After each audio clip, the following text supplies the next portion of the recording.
Before we get underway, I want to talk the channel for once. At some point, I hit 100 subs.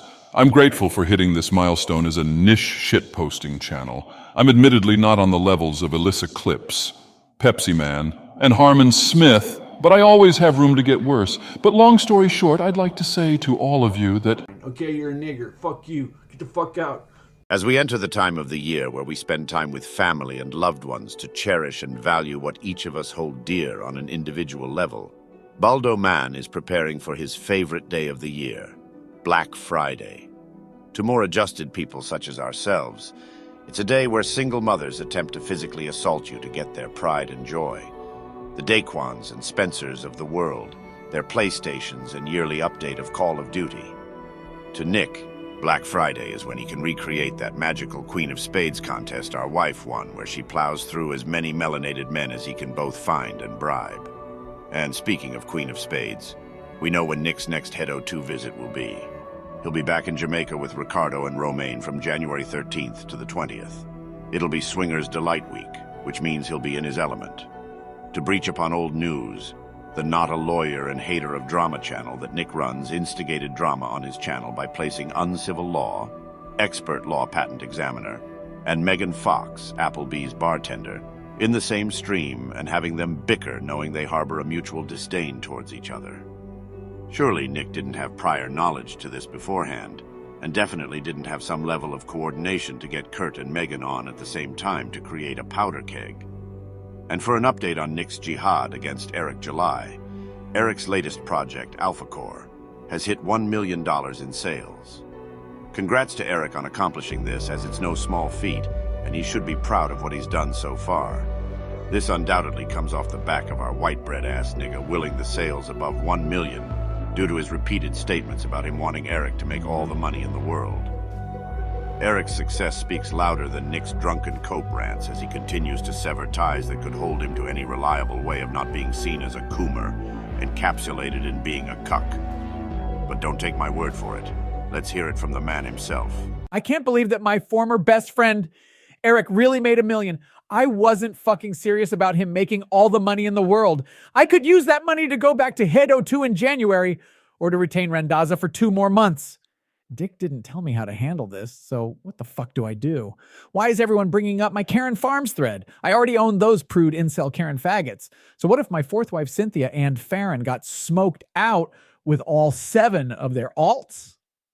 Kalia has to be doing the same thing. If Jersh just asked me if I wanted him to look into it, I'd tell him that I never asked him anything like that, but I would not be opposed to such actions. And big deal if they know I'm going back to Jamaica. I wasn't going to tell any of you since they already know where I'm going. But I will provide a quick update on the Locals 5K gift. I am working with the people that Pokimane worked with to get her $30 Goyslop cookies to get you all your gifts. You might get it in the next 4 years, I promise. Jason of TGA with a $10 donation asking what that manic episode you had was all about.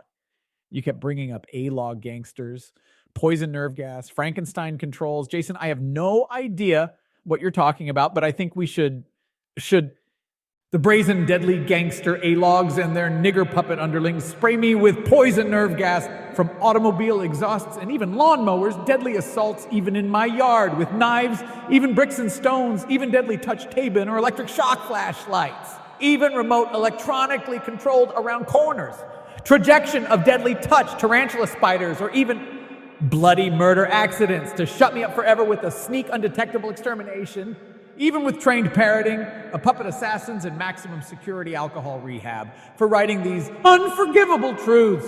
Until my undetectable extermination, I, Wes Kedeck Esquire, 29 Maple Avenue, Hempstead, New York, I stand alone against your mad, deadly, worldwide conspiratorial gangster computer, God Communism, with wall-to-wall deadly gangster A-Log protection, lifelong sworn conspirators murder, incorporated organized crime, the deadly sneak parroting puppet gangster A-Logs using all the gangster A-Log deadly Frankenstein controls, these hangman ropes, sneak deadly gangster A-Logs, the Alyssas and the Weebs, trick trap, rob, wreck, butcher, and murder the people to keep them terrorized in gangster A-Log. Frankenstein earphone radio slavery for the communist gangster A-Log government and con artist parroting puppet gangster playboy scum on top.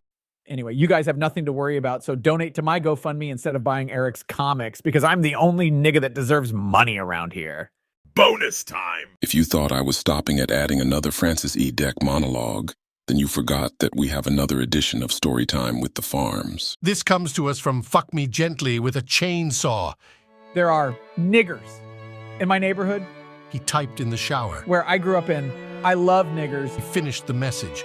The hot water felt good playing around his baldowed testicles.